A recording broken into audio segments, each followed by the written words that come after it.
많은 사람들이 이런 생각을 참 많이 하죠. 그러니까 조금만 해도 좋을 것 같은데 왜 나만 이런 어려움이 있을까? 왜 나만 이렇게 일이 좀 잘 안 될까라는 생각을 우리 뭐 너무 많이 하고 너무 자주 합니다. 근데 성경을 보면 그래도 위로가 되는 게 우리만 어려운 게 아니라는 거예요. 이게 나쁜 심보가 아니라 우리 주변을 둘러보면 모두가 어렵다라는 것을 우리는 발견하게 된다라는 것이죠. 모든 사람이 각자가 감당해야 할 어려움이 있습니다. 여러분 기억하십시오. 하나님이 여러분에게 주시고자 하는 축복도 놀랍지만 우리 각자가 감당하고 이겨가야 할 어려움도 있고 고난도 있다는 것을 기억하셨으면 좋겠습니다. 그러니까 우리가 삶을 살아갈 때에 내가 이렇게 마음을 먹잖아요. 그리고 이 일을 잘 해보자고 여러분이 결단도 하시고 기도도 하시잖아요. 근데 이게 자꾸 멈칫멈칫되는 이유는 두려움 때문이겠죠. 걱정과 염려 때문이겠죠. 근데 우리는 걱정과 염려를 피하려고 자꾸 생각을 하는 거예요. 두려움을 어떻게 하면 벗어날 수 있을까를 고민하는 것이죠. 그런 일은 없습니다. 하나님을 믿고 살아가는 우리의 삶 가운데 그 두려움과 마주하고 그 걱정과 염려와 부딪혀 가야 하는 우리 각자가 감당해야 될 것들이 있다라는 것이죠. 여러분 문제는 어떤 거냐면 남들의 어려움이 보이지 않는다라는 거예요. 은혜를 받았다는 게 뭐냐면 내가 좋습니다. 여기 교회 와가지고 예배드리니까 좋습니다. 찬양이 감동이 됩니다. 말씀이 들립니다. 이것도 물론 놀라운 은혜지만 여러분의 삶 가운데 진짜 은혜가 임하면 어떻게 되냐면 그 은혜의 깊이에 따라서 안 보였던 게 보이는데 뭐가 보이냐면 신비한 걸 보는 게 아니라 여러분 주변에 있는 사람들의 아픔이 공감이 되어지기 시작합니다. 그러니까 상처가 느껴지기 시작하는 것이죠. 오로지 나만 어렵고 나만 답답하다고 살아갔던 우리의 삶 가운데 내 주변에 있었던 사람들의 것들이 보이기 시작합니다. 그래서 우리 교회도 이렇게 간사님들이 물론 이제 책임감도 있고 여러 가지 마음도 있지만 이들이 처음 변화되어서 섬김의 자리에 올 수 있었던 건 다른 게 아니거든요. 누군가를 섬기고 싶다라는 마음을 주시는 거예요. 여러분 왜 이렇게 은혜를 사모하십니까? 예를 들면 은혜 받기를 원하시잖아요. 은혜 받고자 하는 목적이 뭐예요? 우리는 대부분 이렇게 얘기하죠. 회복되고 싶습니다.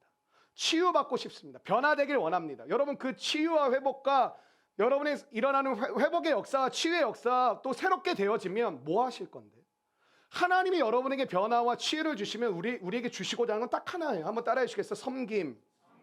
섬김은 여러분 부담스러움이 아니라 사랑을 나눔이 섬김입니다. 그러니까 우리는 섬김이 안 되는 이유는 간단합니다. 내 안에 사랑이 없으니까. 내 안에 사랑이 없고 나만 힘든데 내가 누군가를 사랑한다라는 것은 어려운 일인 거죠.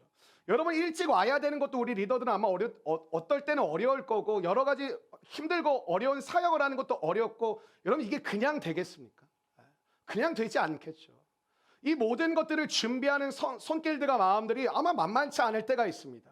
그러나 그것이 되고 안 되고는 오늘 내가 이게 된다 안 된다가 아니라 내 안에 사랑이 있어야 되는 것이고 사랑이 없으면 못하는 것입니다. 저는 오늘 예배를 통해서 저와 여러분이 하나님의 사랑이 다시 채워지는 놀라운 은혜가 임하기를 주의 이름으로 축원합니다.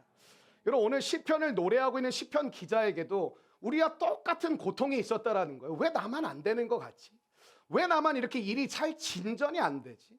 나름대로 신경도 쓰고 고민도 많이 하고 일도 하고 도전도 해보는데 왜 이렇게 잘 안 되는 것 같다라는 마음을 오늘 시편 기자가 우리와 동일한 상황에서 이 마음을 고백하고 노래하고 있는 것입니다. 2절 말씀을 여러분 한번 같이 읽어보실까요? 2절 말씀입니다. 시작. 나를 기가 막힐 웅덩이와 수렁에서 끌어올리시고 내 발을 반석 위에 두사. 오늘 시편 기자는 노래하는데 자기의 인생에 무엇을 노래하냐면 기가 막힐 웅덩이가 있다라는 거예요. 그리고 자꾸만 나타나는 수렁, 나를 빠뜨리고 나를 곤경케 하는 어려움들이 자꾸 등장을 한다라는 것이죠. 어리석은 사람들이 뭐냐면 나는 더 이상 상처받지 않으려고 나 이거 안 할 거예요. 여러분 그거 말고 다른 상처 옵니다. 여러분 우리의 인생이 이거 막아두면 다 괜찮아지는 게 아닙니다.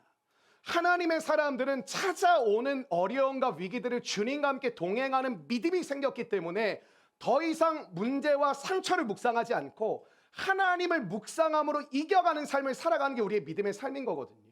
그러니까 여러분이 오늘 주일날 와가지고 제가 우리 공동체 보면 말씀 진짜 잘 들으시거든요.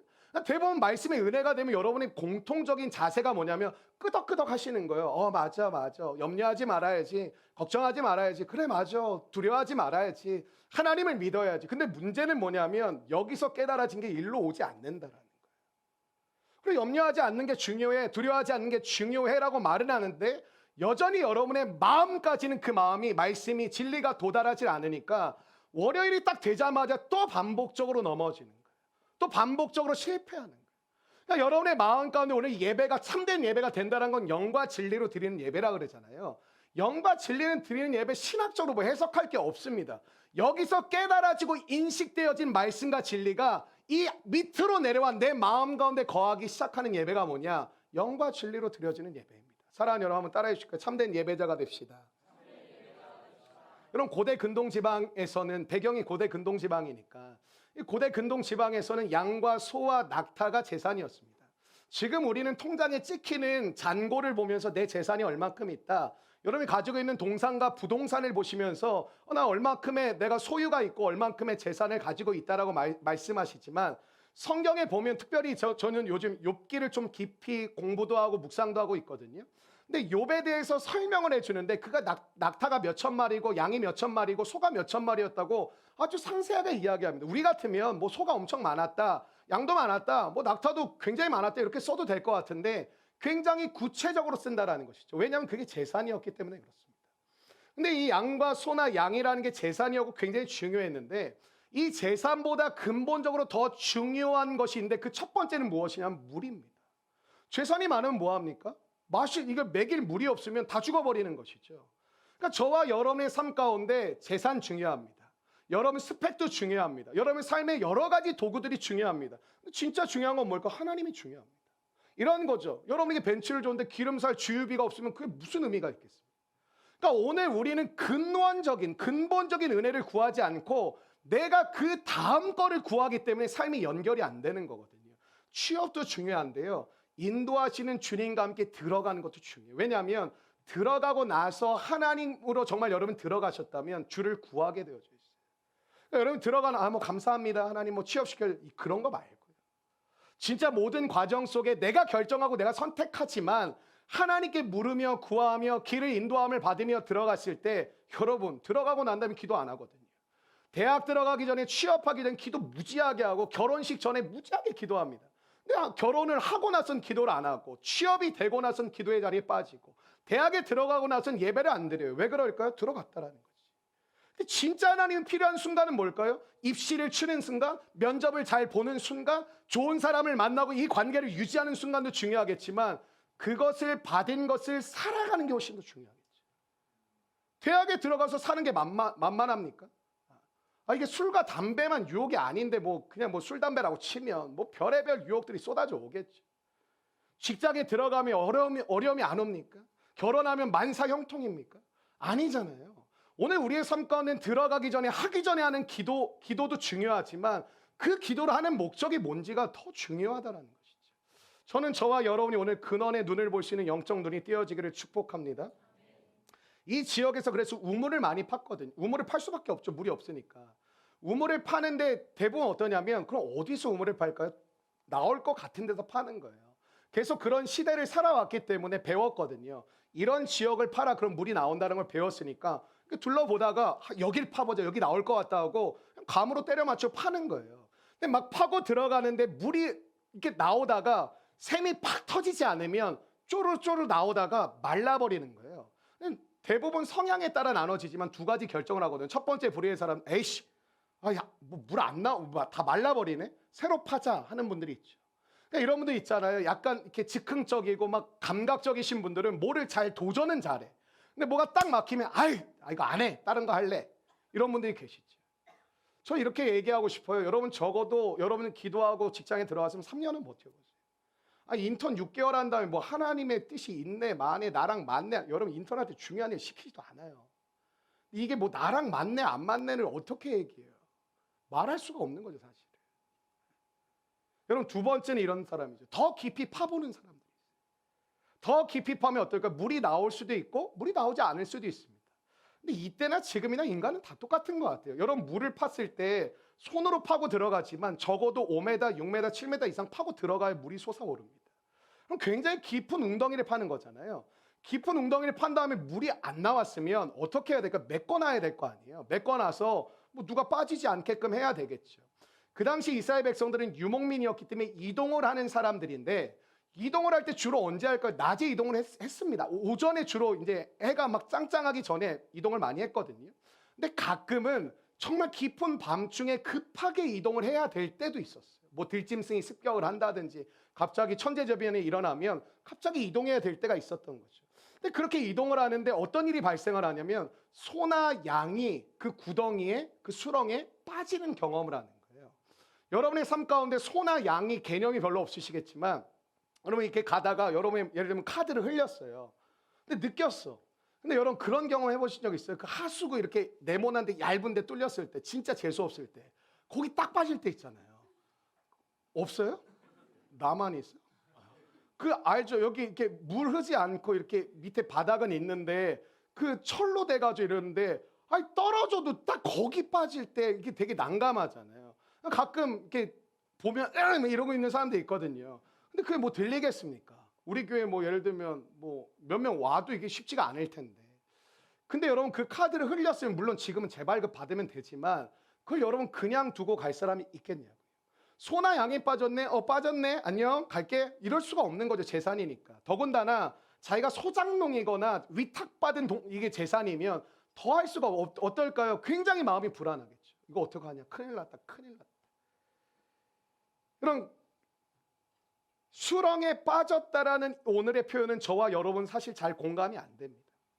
근데 이 당시 이 시편을 노래하는 내용을 듣는 사람들은 직간접적으로 한 번 이상쯤은 다 경험해 본 내용입니다. 소가 빠졌어, 양이 빠졌대 라는 내용이 얼마나 큰 어려움이고 얼마나 큰 위기였는지를 당시의 사람들은 느꼈다라는 것이죠.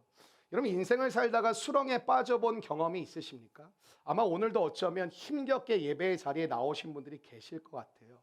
너무 힘든 거죠. 수렁에 빠져서 보이지도 않고 나갈 길도 나 여기서 빠져나갈 수도 없으니까 답답한 마음으로 오신 분들이 계실지 모르겠습니다. 근데 여러분 인생을 살면서 물론 오늘 어버이 주일이고 뭐 저보다도 훨씬 많이 사신 분들이 계시지만 그러는 것 같아요. 이렇게 20살이 넘어가고 30대가 되고 또 40대가 되고 50대가 되면 시간이 지나가고 나면 그 당시에는 20대 때 10대 때 진짜 죽을 것 같다고 진짜 힘들었던 고난과 아픔이 지나고 나면 아무것도 아니었다라는 걸 깨닫습니다. 여러분이 지금 겪고 있는 아픔을 제가 비하하고자 함이 아니라 야 진짜 내가 인생 가운데 가장 큰 어려움인 것 같다. 진짜 내 인생 가운데 가장 큰 위기인 것 같다고 여러분 느끼는 것들이 시간이 지나가 보면 이거는 아무것도 아닌 것처럼 느껴지는 고난과 아픔과 수렁과 웅덩이에 빠지는 경험을 하기 때문에 그렇습니다. 아마 오늘 여러분의 삶 가운데 죽을 것 같다라고 말하는 분들이 계시겠지만 저는 그 여러분의 삶 가운데 위로를 드리고 싶은데 옆에 있는 사람 한번 보시겠어요? 그 사람도 고통이 있습니다. 좀 위로가 되시나요? 나만 힘든 게 아니라니까요. 이게 여러분 이게 세상에는 나만 힘든 게 아니야. 얘도 힘들어 얘도 힘들어 이런 개념이 아니라 각자가 짊어지고 있는 고난과 아픔이 있다라는 거예요. 여러분만 억울하게 재수없게 그런 고난과 고통의 시간을 보내고 있는 것이 아니라 우리 각자를 인도하시는 하나님의 은혜 가운데 살고 있는데 각자가 감당해야 할 고난과 아픔이 있다라는 것입니다. 근데 사람은 항상 심리적으로 비교 대상을 두거든요. 그 교회에 와서도 여러분 청년 팀이 있고 장년 팀이 있고 젊은 부부 팀들이 있고 젊은 부부도 아이가 있는 팀이 있고 없는 팀이 지금 나눠서 하고 있는데 근데 여러분이 그 동질 집단을 찾거든요. 교회에 오면 나랑 친구 될 사람이 있는지 없는지를 찾고 내 나이 또래 있는지 없는지를 되게 찾아요. 여러분 그게 꼭 좋은 것만 아닙니다. 여러분 죄인은 본능적으로 비교 대상을 찾습니다. 심리적으로 비교하는 대상을 딱 찾습니다. 그리고 비교하기 시작합니다. 여러분 교회에 왔는데 안내팀이 비교하세요 이렇게 얘기해 주나요? 옆 사람과 비교해 보세요.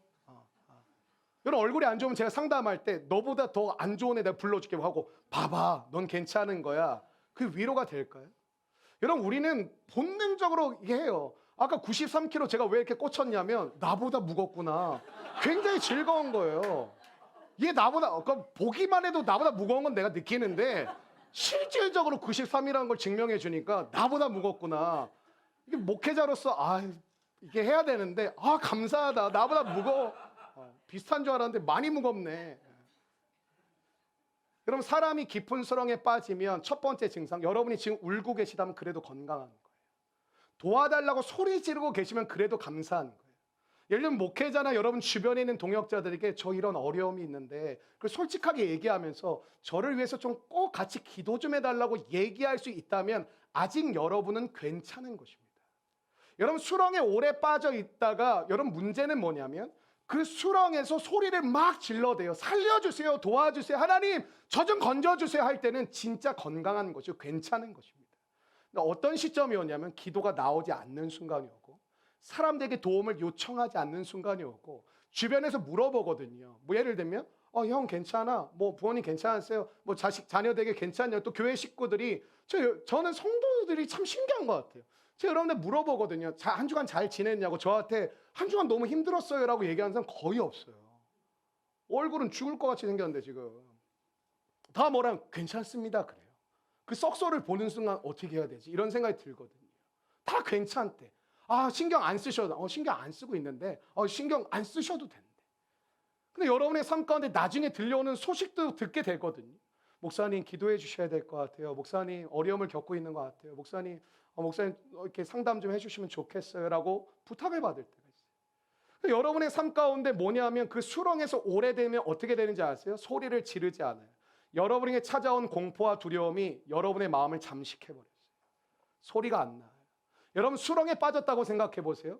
여러분 고대 사회에 뭐 전구가 이 빛이 있었겠는 뭐가 있었겠는 저녁에 막 들짐승들의 소리가 들리는데 거기 누구 없습니까? 저 좀 도와주십시오 막 소리를 지르는데 그 들짐승이 가까이 와가지고 나를 쳐다보는 순간 소리가 나오겠습니까? 공포에 질리고 두려움에 질려서 아마 아무것도 못할 거예요. 여러분 지금 소리 지르셔야 됩니다. 여러분 도와달라고 외치셔야 됩니다. 여러분의 기도가 회복되기를 주의 이름으로 축원합니다. 여러분 기도는 기독교인들의 고상한 태도가 아닙니다. 여러분들이 지금 소리조차 지르지 않는 게 뭐냐면 기도하지 않는 거거든요.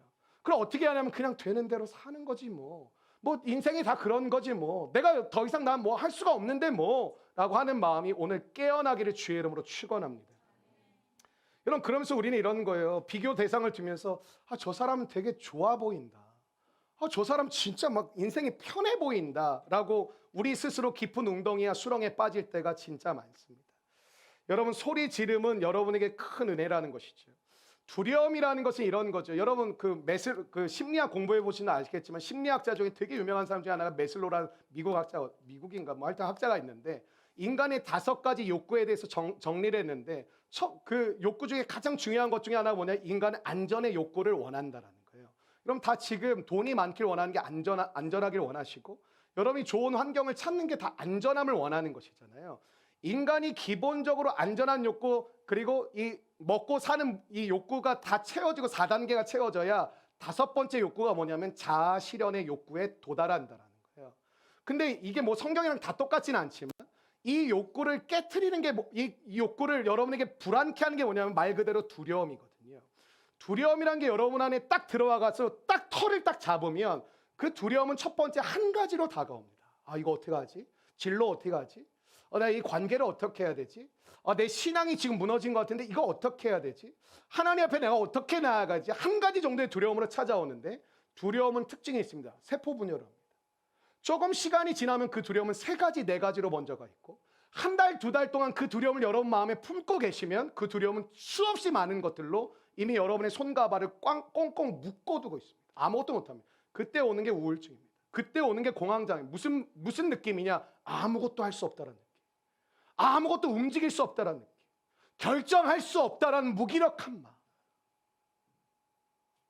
그런 시간을 보내본 사람이 우리 교회도 제가 몇은 알고 있는데, 불면증에 시달리는, 술에 잔뜩 취해야만 겨우 눈을 1시간, 2시간 붙일 수 있는 그런 밤들을 보내는 분들이 의외로 적지 않더라고요. 여러분 모든 사람들은 어떤 순간에 죽어버리고 싶은 순간이 있습니다.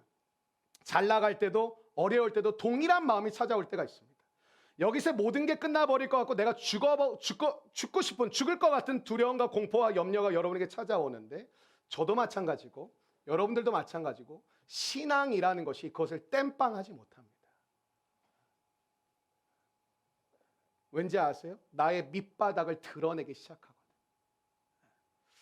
그럼 왜 그러냐? 보고 싶지 않은 내 모습이 드러나기 시작하거든. 오늘 저와 여러분의 삶 가운데 내가 보고 싶지 않은 내 모습이 드러나요. 어떤 분들은 왜 예배드리기 싫은 줄 아세요? 보고 싶지 않은 내 모습이 드러나거든요.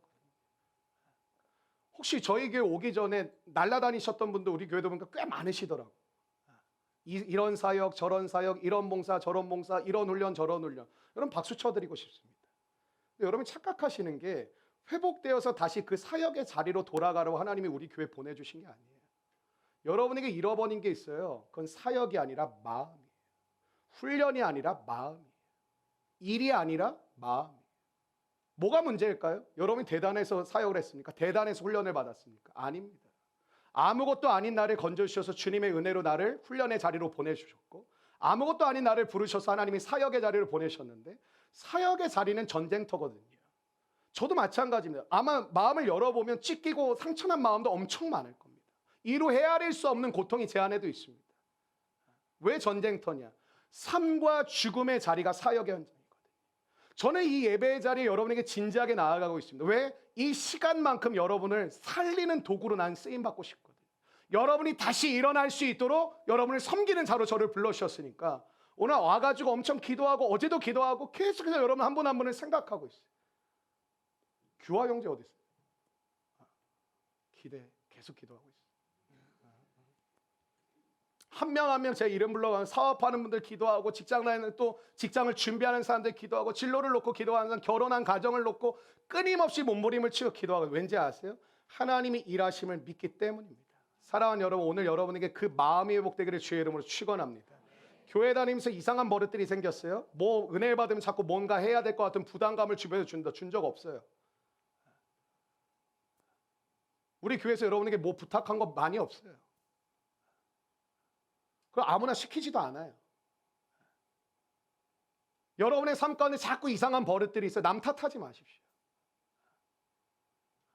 여러분이 연약하면 연약함을 드러내시고 함께 기도해 주십시오. 함께 끌어안아 주십시오. 그리고 그 어려움의 시간을 함께 보내주십시오. 그리고 다시 회복이 되면 함께 나아가십시오. 기쁨으로 손을 잡으십시오. 함께 믿음으로 행진하십시오. 하나님이 원하시는 것은 딱 두 가지. 오늘 설교는 따라해 주시겠어요? 사랑과 마음. 사랑과 마음. 하나님이 오늘 예배를 통해서 저와 여러분의 마음 간에 사랑과 마음을 회복시켜 주실 줄로 믿습니다. 여러분, 처음에는 기도가 나오고 믿음으로 반응이 되지만 하나님이 응답을 안 해주시는 것 같고 질질 끌어가는 하나님을 볼 때마다 우리는 내 영혼의 밑바닥이 드러나기 시작합니다. 그 밑바닥이란 뭘까요? 그 어려움을 통하여 내 삶 가운데 보여주고 싶지 않은, 아니 나 자신도 보고 싶지 않은 모습이 내 삶 가운데 드러나기 시작한다라는 것이죠. 멈추고 싶은데 멈춰지지 않는 모습. 뭐 여기서 그만 가야 되는 거 아는데 자꾸만 더 가면서 무너지는 나의 모습. 여러분, 그 어려움을 통해서 오늘 시편 기자 시편 40편이 똑같거든요. 그 고통과 아픔 속에 오늘 노래하고 있는 거예요. 왜 나만 안 되는 것 같지? 왜 나만 일이 잘 안 풀리지? 왜 나만 담대하지 않지? 왜 나는 성격이 이 모양이지? 왜 사람들에게 덥석덥석 나아가지 못하지? 왜 나는 도전하지 못하지? 왜 나는 무너져 있지? 이 고백이 가득하고 이 고통으로 충만한 사람이 오늘 하나님 앞에 시편 40편의 노래를 드리고 있는 거예요. 여러분, 내 밑바닥이 드러나기 시작할 때 나타난 증상이 아니라 한번 따라해 주시겠어요? 다 하기 싫다. 여러분, 그런 경험 해보신 적 있죠? 근데 여러분 뭐 매주 경험하시죠? 직장 가기 싫다. 주일 저녁마다 직장 가기 싫다. 웃으라고 한 말이에요. 이렇게 다큐처럼 받으시면 제가 곤란하고요. 여러분의 삶 가운데 다 하기 싫죠. 왜? 내 영혼의 밑바닥이 드러나요. 다 하기 싫을 때 저도 있어요. 충격적이게도 이 설교 자리에 서고 싶지 않은 날이 있어요. 여러분, 제가 이렇게 막 약간 파이팅 있게 설교하는 편이니까 되게 그렇게 좋게들 봐주시는 감사한데, 때로는 내 영혼의 밑바닥이 드러날 때 가장 두려운 순간이 어디냐면 이 자리에 서야 돼요. 이 설교의 자리를 피하고 싶고 도망치고 싶고, 그래서 담임 목사가 됐어. 도망갈까 봐 하나님 담임을 시켰나 봐. 이 자리에 서고 싶지 않은 두려운 마음들이 찾아올 때가 있죠. 근데 어떤 은혜가 있냐면 내가 담임 목사니까 이 자리에 서야 된다는 마음으로 서지는 않습니다. 부족하지만 그래도 엎드려 기도하고 주님의 은혜를 구하면서 힘겹게 올라오는 날도 있습니다. 여러분에게 그렇게 느껴지는지까지는 잘 모르겠지만, 근데 놀라운 게 무엇이냐면 하기 싫고 다 그만두고 싶을 때 그 자리를 피한 다음에 여기서 회복이 되고 다시 오면 될 것 같죠? 아니요. 하나님은 계속 그 자리로 밀어 넣으십니다. 그리고 그 자리에 서게 만드십니다. 근데 이 자리에 딱 서면 놀라운 게 뭐냐면 감당을 못할 것 같았는데, 여러분의 눈을 마주치면 말을 못할 것 같았는데, 이 자리에 서서 담대하게 말씀을 증거하지 못할 것 같았는데, 이 자리에 불러주신 자리에 섰을 때 하나님이 나를 붙드시고 함께 하신 은혜를 느낀다는 것이죠. 여러분 다 그만두고 싶을 때가 있고 여러분 피하고 싶으실 때가 있을 겁니다. 그럼 나 혼자서 내가 회복이 된 다음에 다시 할래. 다시 내가 한 다음 물론 일정 기간 여러분 홀로 있는 시간도 전 필요하다고 생각합니다. 그런데 그 시간이 오래되면 전 안 된다고 생각해요. 하나님이 부르신 자리가 어디냐? 내일 가야 될 직장의 자리이고 여러분의 가정의 자리이고 우리 공동체 믿음의 자리인 줄로 믿습니다. 여러분 은혜 받으면 뭐가 회복되냐? 자리를 회복하는 거예요. 내가 있어야 될 자리로 가는 거예요. 여러분 예배의 자리에 나오셔서 주님을 예배하는 여러분의 삶 가운데 하나님이 주시는 은혜가 여러분에게 충만하기를 주의 이름으로 축원합니다. 여러분 제가 느끼는 믿음이란 이런 것 같아요. 내가 어떤 걸 받아서 가는 게 아닌 것 같아요. 우리 구하죠. 하나님 무엇을 주십시오. 하나님 영육간에 강건하게 해주시고 믿음을 주시고 강하고 담대한 마음을 주시고 하나님 사랑하는 마음을 주시고 리더십을 주시고 영적으로 깨어있는 마음을 달라고 하나님께 구하죠. 그 하나님이 제게 주시면 제가 가게 될 거라고 생각하는데 그렇지 않은 거예요. 믿음이란 하나님의 믿음으로 나를 세우시고 나를 불러주시고 나를 보내신 그 자리에 서는 거예요. 그 자리에 섰을 때 하나님께서 그 자리를 감당해 갈 수 있는 힘을 주신다라는 것이죠. 홍해가 갈라져서 모세가 간 것이 아니라 하나님은 여전히 갈라지지 않는 홍해 앞에 먼저 모세에게 서라 그랬어요. 너가 그 자리에 서서 기다리고 명할 때 하나님이 새 일을 행하신다 그랬죠. 그러니까 하나님이 나를 먼저 불러주신 그 자리에 설 때 감당할 수 있는 능력을 주신다. 그 제일 중요한 게 뭐냐? 믿음이란 내가 살아가야 될 일상의 자리를 도망치지 않는 거예요. 여러분에게 미안해요. 죄송하기도 하고 부담스러운 자리겠죠. 불안한 자리겠죠. 내가 감당 못할 것 같은 마음이 자꾸만 찾아오는 자리이겠죠. 저에게도 이 자리가 그렇습니다. 근데 그 자리를 불러주신 자리를 여러분을 보고 가지 말고 불러주신 하나님을 보고 힘겹게라도 가십시오. 그 자리에 섰을 때 나타나는 기적은 하나님이 그 삶의 자리를 감당하고 견디고 버틸 수 있는 은혜를 주실 줄로 믿습니다. 우리가 지금 함께 기도하고 동역하고 있는 우리 이스라엘의 서예빈 선교사는 여러분들과 이 시대를 살아가는 젊은 청년입니다. 지금 정확히 나이가 기억나는데 20대 후반인가 30대 초반인가 그런데 지금 1년 10개월째 이스라엘에서 선교사로서 하나님의 복음을 전하는데 여러분이 상상하는 시니어 선교사와 같이 같은 집에서 살면서 그분의 일들을 서포트해주는 하는 사역을 하고 있는 게 아니라 스스로 전도하고 스스로 공동체를 만들고 스스로 함께 살아가는 사역을 하고 있습니다.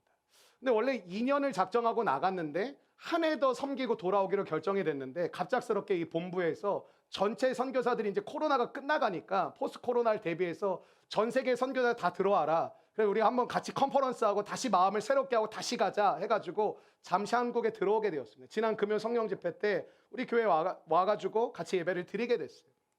제가 이런저런 얘기를 짧은 시간이지만 듣게 되었습니다. 그래서 제가 이제 딱 보니까 몰골을 보니까 별로 안 좋은 것 같은 거예요. 그래서 너 잘 지내냐? 그랬더니 목사님 잘 지내고 있습니다. 그리고 목사님 제가 갈 때 그 얘기 되게 많이 해요. 첫 마음을 잃어버리지 않으면 되는 거다 그랬거든요. 목사님 근데 제일 어려운 게 가고 보니까 첫 마음을 계속 가져가는 게 너무너무 어렵습니다. 그러는 거예요. 제가 물어봤어요. 너 어느 지역에 사냐? 그랬더니 하이파라는 동네에 산다라는 거예요. 하이파는 이게 목축업을 주로 하는 동네고 또 작지 않은 그 예루살렘에서 북쪽에 있는 동네거든요. 여러분 이스라엘의 물가가 되게 비쌉니다. 그 이스라엘이 굉장히 부강한 나라이기 때문에 엄청나게 물가가 비쌉니다.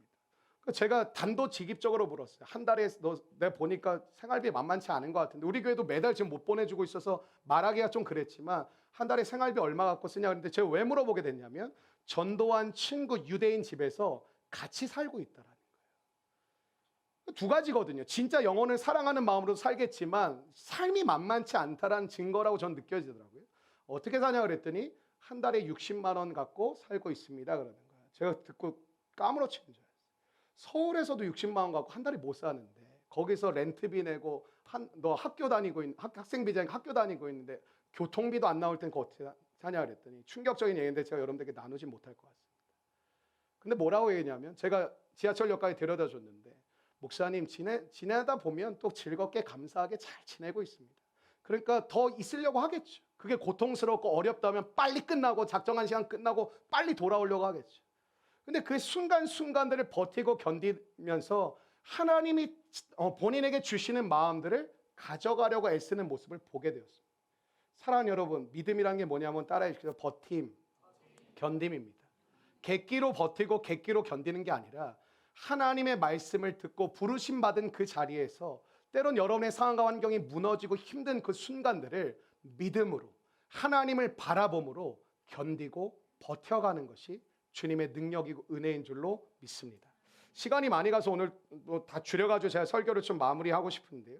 이 노래를 보면 다윗도 부르지 않았겠으며 오늘 다윗의 시라고 하는데 물론 신학적으로 설명하면 좀 길게 설명해야 되거든요. 이 다윗의 시라는 게 다윗이 지었다라고만 얘기할 수는 없고 of David, from David 이게 뭐 세 가지 정도로 사실은 여러분에게 설명을 드려야 되는데 지금 다 설명을 드릴 수 있는 시간은 없을 것 같아요. 근데 여러분 다윗이 인생을 살아가면서 10대 때 했던 게 목자의 인생이었죠. 본인이 양을 치고 싶어서 친 게 아니라 여러분 유대인들이 대부분 태어나면 할 게 그 목축업을 그냥 하는 겁니다. 아버지가 너 가서 양을 돌봐라, 너 가서 양들 잘 쳐라 하고 그냥 맡겨진 거지. 저는 사명이 있어서 양을 쳐야 되겠습니다가 아니었습니다. 근데 다윗과 요셉과 같은 하나님의 사람들의 특징은 무엇이냐면 자기가 하고 싶고 자기가 원하고 자기가 원하지 않건 자기가 하기 싫은 일이 분간이 없었습니다. 자기에게 주어진 일을 하나님이 주신 일이라고 믿고 그 작은 일에 충성하고 성실히 감당했을 때 하나님은 너가 작은 것에 충성했으니 내가 또 다른 일을 너에게 맡기겠다고 말합니다. 하나님은 여러분의 능력을 보시는 것이 아니라 하나님은 여러분의 충성을 보시는 것입니다. 하나님이 맡겨주셨음을 받아들이고 그 일이 여러분과 때로는 내가 이걸 왜 하고 앉아있나? 나 이거 원하지 않는 일인데, 나 이거 싫은 일인데, 근데 여러분에게 주어진 일이고 여러분이 지금 감당하고 계시는 일이라면 그 일을 하나님 앞에 충성되게 감당할 때 하나님의 계획이 여러분의 삶 가운데 펼쳐지게 될 줄로 믿습니다. 저는 부족하지만 이 강단에 있어서 매주일 설교하기까지 한 10여 년 정도가 걸렸던 것 같습니다. 이 강단에 있어서 말씀을 담대하게 전하고 싶은데 저에게 주어진 일은 광고였습니다. 저에게 주어진 일은 마지막에 셀러브레이션하는 찬양 한 곡이에요. 그것도 6년이 지나서 처음 저에게 주어졌습니다. 처음 주어졌던 사역은 우리 교회가 지금 하고 있는 것처럼 12시 반부터 우리 12시 50분까지 중보기도 사역을 하는 것처럼 저에게 첫 번째 주어졌던 임무는 전도사로서 말씀을 전하는 사역이 아니라 예배를 위한 준비 기도 모임을 하라는 것이었습니다. 근데 이 모임이 처음에는 굉장히 찬양팀을 중심으로 많이 모여 있었는데 은혜가 안 된 건지 하기 싫었던 건지 다 찬양팀들도 지 멋대로 나가 떨어지고 그 자리에 제가 처음 맡았을 때 8명이 앉아 있었어요. 8명이 앉아있는 그 모임을 어떤 생각이 들었을까? 8명 앉아있고 기도합시다 그러는데 다 이러고 예배팀인데 이러고 앉아있으니까 속에서 열불이 나더라고요. 두 가지 마음이 들었어요. 하나는 안 될 것 같은데 이런 마음이 들었고 내가 살리는 도구로 부르심 받았는데도 뭘 보냐면 딱 내 눈에 보이는 걸 보고 얘네도 안 될 것 같은데 첫 번째 마음. 두 번째 마음은 어떻게 해야 되지라는 마음이었어요. 하나님 앞에 저의 부끄러운 모습이지만 여러분에게 자랑하고 싶은 거 하나 있습니다. 늘 충성했습니다. 늘 최선을 다했습니다. 하나님의 제게 맡겨신 일에 늘 최선을 다했습니다.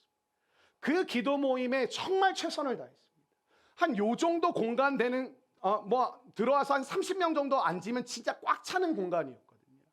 근데 고민하기 시작했어요. 하나님 앞에 첫 번째 엎드리면서 하나님 이 모임이 살아나길 원합니다. 진짜 우리 공동체가 그 당시 대학생이 350명 모이는 작지 않은 공동체였는데도 섬기는 자들이 다 지쳐있는 거예요. 하나님 이 섬기는 자들이 다시 살아나길 원합니다. 어떻게 해야 됩니까? 질문하고 묻고 하는데 한 달, 두 달 저도 죽을 썼습니다. 기도합시다 하는데 나만 기도하고 막 아무도 기도 안 하고 막 그런 상황들이 펼쳐지는데 하나님의 은혜는 하나님이 결정하신 게 뭐냐면 동일한 모습으로 그 자리에 매번 그렇게 소리를 질러대며 막 간구하며 8명밖에 없으니까 막 가면 3명 한 명씩 기도해 주면서 기도하기 시작했어요. 근데 그 자리에 3개월이 지나자 30명이 모이기 시작했어요. 그리고 또 한번 전환이 필요하겠다 싶어서 하나님 이 모임이 더 풍성하길 원하는데 어떻게 짧게 말씀을 나누라는 마음을 주셨습니다. 30분 저에게 주어진 시간이었는데 대형교회이기 때문에 다음 팀이 또 들어와야 돼서 시간을 어길 수가 없거든요. 5분 동안 말씀을 전하고 하나님 주신 마음으로 최선을 다해 또 기도를 하기 시작했습니다. 그 자리에 나중에 100명이 왔습니다. 어떻게 되냐 선착순으로 뛰어오기 시작했어요. 그리고 그 뒤에 왔던 장년부 팀이 와서 여기 모임 무슨 모임인데 이렇게 사람들이 이러고 있는 거예요. 한데 그 밖에 공간에 다 서서 기도를 하고 있었어요. 하나님이 그 일을 최선을 다해 감당해 갈 때 하나님은 저에게 또 다른 일을 맡겨주셨습니다. 광고였습니다. 앞에 나와서 광고한다는 게 뭐 대단한 거겠습니까? 뭐 있습니다. 신청하세요. 뭐 이런 것이죠. 그거를 또 어떻게 하면 사람들에게 잘 동기부여하고 사람들이 잘 참여할 수 있을까 고민하고 또 재밌게도 어떻게 할 수 있을까 어떻게 할까 했는데 감사하게끔 어떤 일이 벌어지면 말을 하는데 사람들이 진짜 많이 참여하기 시작했어요. 그러고 나서 저에게 주어진 일은 셀러브레이션 하는 찬양. 목사님 설교 다 끝나고 축도 다 끝나면 셀러브레이션 한 곡을 했었는데 그때 나와서 찬양을 인도하는 역할이었어요. 그 일도 충성했어요. 그 모든 상황 가운데 늘 매주 했던 건 청소였어요. 분리수거였어요. 주차 안내였어요. 내가 이거 하려고 지금 신대원을 갖고 신학교를 들어갔나? 그런 한탄스러운 마음들이 늘 제 마음 가운데 찾아왔어요. 근데 내게 맡겨주신 일에 충성했어요. 우리 교회가 지금까지 걸어왔을 땐 저뿐만 아니라 많은 성도들이 한 마음이 되어서 달려왔기 때문이기도 하지만 주님 앞에 변치 않는 마음으로 달려오려고 늘 마음을 주님 앞에 고정하려고 했습니다. 하나님이 그 마음에 또 복을 주시고 은혜를 주시고 긍휼히 여겨주시고 축복해 주셔서 여러분 생각해 보시죠. 제가 솔직히 목사들의 마음이 사람들이 더 많이 왔으면 좋겠다는 마음이 공통적으로 있습니다. 근데 생각해 보십시오. 제가 그 마음을 갖는다고 여기 사람이 많아지겠습니까? 예배 분위기가 좋기를 어떤 목사가 원하지 않겠어요. 근데 제가 이렇게 오늘부터 예배 분위기 좋아져 한다고 그 예배 분위기가 좋아지겠습니까? 다 말씀을 잘 전하고 싶습니다. 말씀 나 오늘부터 잘 전했으니까 다 잘 들으셔야 돼요 한다고 여러분들이 다 그렇게 들으시겠냐고. 제가 깨달았던 거는 내가 하는 일은 근본적인 일 다음에 있는 일들이에요. 설교를 해도 하나님이 은혜를 주시지 않으면 아무 의미가 없고, 기도 인도를 해도 하나님의 성령께서 여러분의 마음을 만져주시지 않으면 나의 역할은 아무 의미가 없다는 걸 느꼈어요. 그때부터 제 삶 가운데 기도는 즐거움이 되었습니다. 큐티는 의무와 율법이 아니라 하나님을 만나는 복된 시간이 되었습니다. 성경을 읽으라고 해서 읽었던 저의 안타까운 신학생 때도 안타까운 모습들이 내가 즐거이 하나님께 마음과 뜻을 정하여 말씀을 읽어가기 시작했어요. 왜? 진짜 하나님께서 그 물꼬를 터주시지 않으면 내가 하는 모든 일들은 의미가 없다. 아마 믿음이 별로 없으신 분들이나 초신자분들은 그런 짜증이 있을 거예요. 교회 오면 맨날 하는 말이 너 기도해야 돼 그러는데 뭐 기도가 문제야. 난 지금 이거 공부를 열심히 해야 되고 성적이 나와야 되고 점수가 나와야 가는 건데 맞습니다. 근데 여러분 들어갔어요? 옮겨졌어요? 여러분이 원하는 뜻대로 가게 됐어요. 근데 거기서 버틸 수 있게 하는 게 뭘까요? 거기서 견딜 수 있는 힘은 누가 줘야 될까요? 그거를 꾸준히 감당할 수 있는 능력은 누구로부터 올까요? 그걸 잃어버리지 마십시오. 여러분 직장인도 힘들고 사업하는 분들도 힘들거든요. 왜? 날마다 싸워야 돼요. 날마다 싸워야 돼요. 어제까지 막 좋은 일이 터졌다고 해서 오늘 또 힘들어질 수 있거든요. 여러분 그 근원의 샘이 터지지 않으면 안 됩니다. 그걸 두 단어로 얘기하면 사랑과 마음입니다. 하나님 오늘 예배로 여러분과 저를 왜 불러주셨냐? 사랑 주시기 위해서. 한번 따라해 주실까요? 사랑받길 원합니다. 사랑 주길 원합니다. 또 하나는 하나님 아버지의 마음을 주시고자 부르신 것입니다. 여러분 한웅재 목사님 좋아하시는 분 아마 계실 텐데 그분이 이 집인가에 보면 저 언덕을 넘어서면이라는 찬양이 있어요. 그러니까 아마 소원이란 찬양은 되게 많이 아실 텐데 이 찬양은 아마 잘 모르시는 분들 계실 텐데 이런 내용이에요. 저 언덕을 넘어서면 내 아버지 집, 이런 가사로 시작이 되는 찬양인데 첫 번째는 이게 무슨 노래냐면 탕자가 아버지 집에 돌아오게 되어지는 내용이에요. 본질적으로 무슨 뜻이냐면 이 노래를 가만히 듣고 있으면 이런 생각이 들어요. 우리의 진정한 쉼은 아버지께 안길 때 우리에게 주어진다라는 거예요. 저도 쇼핑 좋아하고 먹는 거 좋아하고 커피 마시는 거 좋아하거든요. 오늘 또 하나님의 은혜가 컸어요. 우리 유진 간사가 갑자기 목사님 커피 드실래요? 하는데 내가 너무 좋아하는 질문하는 거예요. 목사님 산미 있는 거 좋아하세요? 고소한 거 좋아하세요? 넌 성령 충만한 자구나. 저는 사실 여기 근처에서 사온 줄 알고 미안한데 그냥 큰 기대 없이 미안한데 내 방에 좀 갖다 줄 수 있어 하고 했어요. 갔더니 이게 놔줬더라고요. 이렇게 해가지고 딱 한 모금을 딱 마셨는데 제가 어떻게 그냥 그대로 이렇게 딱 마셨는데 이렇게 했어요. 이건 어디로부터 온 것인가? 어버이 주일에 왜 나에게 은혜를 주시는가? 딱 보자마자 제가 정말 마셔보고 싶었던 커피였어요. 더 반이라고 독일에서 되게 유명한 그 커피 전문 좀 아셔야 돼요. 그런 집이 있거든요. 여러분 좀 누리세요. 요즘 꽃게철이거든요. 소래포구 오이도 같은 데 가셔서 이거 끝나고 떼거지로 가셔가지고 꽃게도 좀 뜯으시고 저기 소래포구 갔다가 월미도 가서 바이킹 타면서 또 토도 한번 하시고 좀 즐겨요. 너무 감사하더라. 그 내가 목양심을 열고 딱 왔는데 이미 예비된 자야. 내 바로 앞에 거 앉아 있어. 기다렸나 막 칭찬해 주기를. 깜짝 놀랐어요. 나 유진간세 이렇게 부르려는데 여기 앞에 바로 여기서 식사를 하고 있는 거야. 나오겠지? 먹었으면 나오겠지? 악수를 했어요. 깨어있는 자. 여러분, 우리 가운데 진정한 쉼이, 저는 마시는 커피 마실 때 사실 쉼이 돼요. 맛있는 음식 먹어도 좋아요. 쇼핑할 때도 즐겁고. 근데 여러분, 잠시 잠깐의 쉼으로는 우리는 못 견뎌요. 여러분, 되게 힘드시죠? 왜냐하면 견뎌야 될 게 너무 많거든요. 우리 솔로들 아마 결혼하고 싶을 때는 결혼하는 순간부터 문제가 산더미로 쏟아집니다. 챙겨야 될 가족이 배로 늘어나요. 신경 써야 될 게 엄청 많습니다. 여러분, 이 찬양 한 2분 정도만 듣고 오늘 말씀 마쳤으면 좋겠는데, 한번 여러분 눈을 감으셔도 좋고 한번 이렇게 깊이 생각하시면서 찬양을 좀 들어보시면 좋을 것 같아요.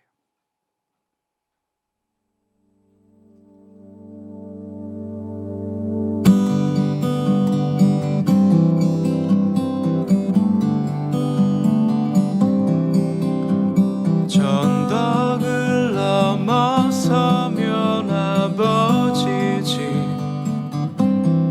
내가 뛰어놀던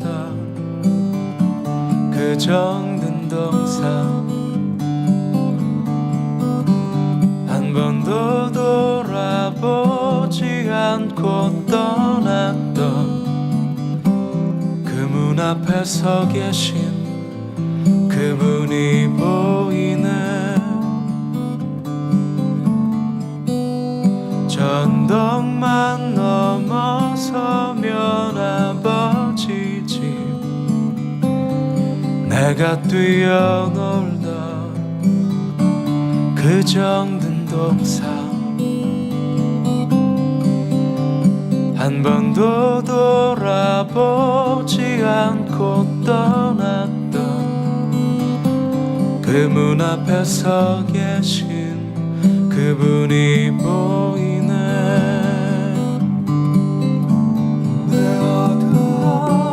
난 부족한 사람,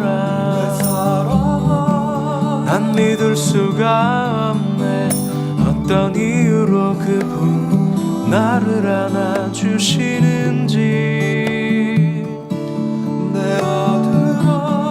난 그분의 아들 될 자격이 없는데 어떤 힘으로 그분 나를 용서하시는지. 전덕을 넘어서면 아버지 집, 그 문 앞에 서 계신 그분이 보이네.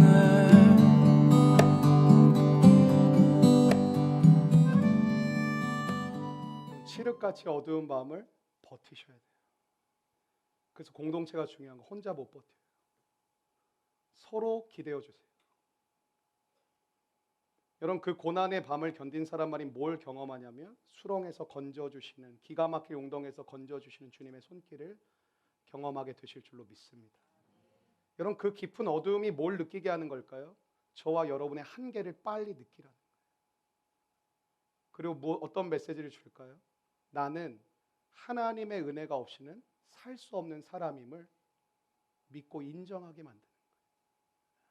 여러분의 한계가 드러날 때 급히 감추냐고 서둘러서 여러분 쪽팔리다고 생각하지 마십시오. 한계를 고백하시고 인정하실 때 나는 하나님의 은혜 없이 살 수 없는 존재임을 깨닫게 해주시는 주님의 사랑의 손길을 붙잡으시기를 주의 이름으로 축원합니다. 여러분, 하나님이 보내셨다는 믿음이 저와 여러분에게 있었으면 좋겠어요. 무슨 말이냐면 여러분 한 분 한 분을 저에게 보내주신 성도라고 제가 믿는 것이죠. 여러분들도 이 공동체에 보내주셨다고 여러분이 믿는 것이죠. 그러면 이 공간은 여러분에게 전혀 새로운 공간이 되어집니다. 결혼도 마찬가지입니다. 내가 선택했고 내가 결정했다고 생각하면 자빠집니다. 하나님이 만나게 하셨고 하나님이 붙여주셨고 하나님이 가정을 이루게 하셨다는 것이 중요해요. 왜냐하면 그래야 그 공간이 달라집니다. 하나님이 나를 이곳에 보내셨다라는 믿음, 저에게는 하나님이 저에게 붙여주셨다라는 그 믿음이 함께 어우러질 때 이 공간에서는 어떤 일들이 벌어질까요? 하나님 앞에서 이 공간이 여러분에게 내 영혼의 바닥을 치고 일어나고 회복되고 새롭게 되고 위로하시고 격려하시고 말씀으로 빚어가시는 거룩한 추억이 깃드는 공간이 되어질 줄로 믿습니다. 안타까운 게 뭐냐면 신앙은 내가 한다고 자꾸 생각하는 것이죠. 뭐가 없냐면 마음이 담기지 않아요. 그러니까 여러분이 이 공간에 대한 의미가 생기면 오아지는 게 보내셨다라고 믿으면 달라지거든요.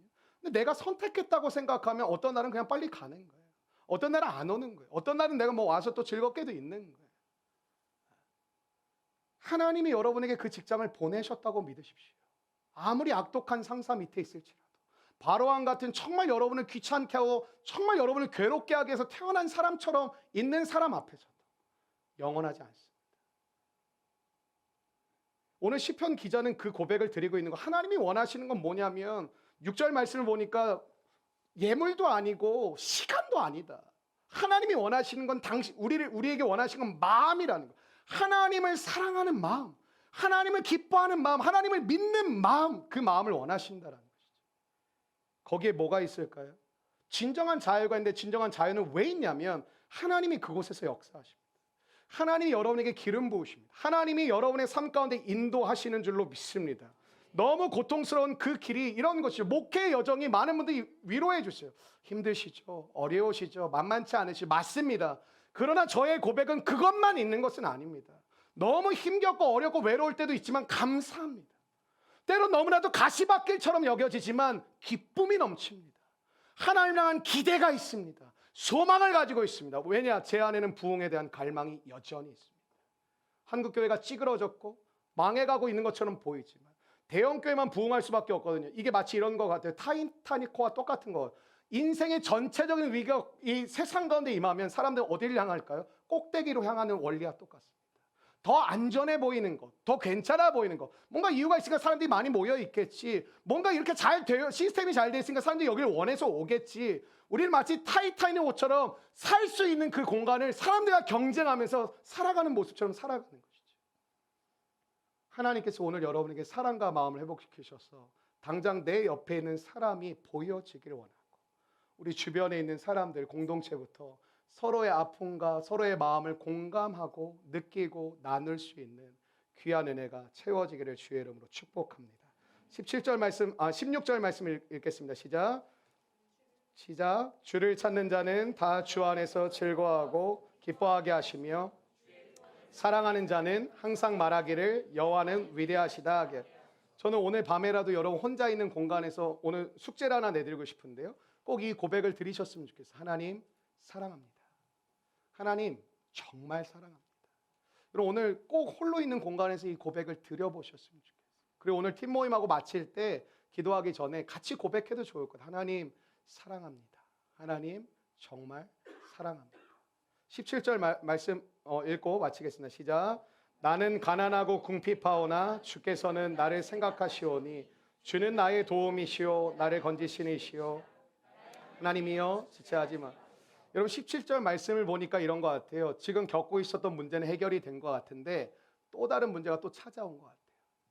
17절 말씀에 얘기하는 거는 주님이 나의 하나님이시고 나의 도움이시니까 다 해결됐습니다가 아니라 내가 지금 노래를 시작하면서 겪고 있었던 문제는 17절에 오니까 해결이 된 것 같아요.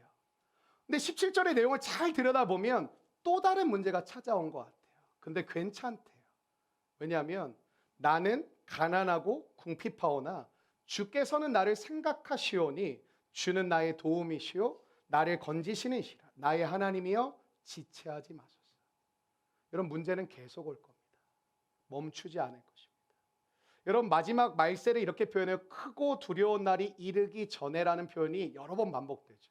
크고 두려운 날은 우리 세상이 두 가지 바퀴가 함께 돌아가고 있다는 걸 얘기하는데 크다라는 건 무슨 뜻일까요? 하나님의 놀라운 역사가 한쪽에서는 계속 일어날 것이라는 거예요. 근데 한쪽에서는 지금까지 보지도 못했고 듣지도 못했고 경험도 못했던 두려움들이 계속해서 생산될 거라는 거예요.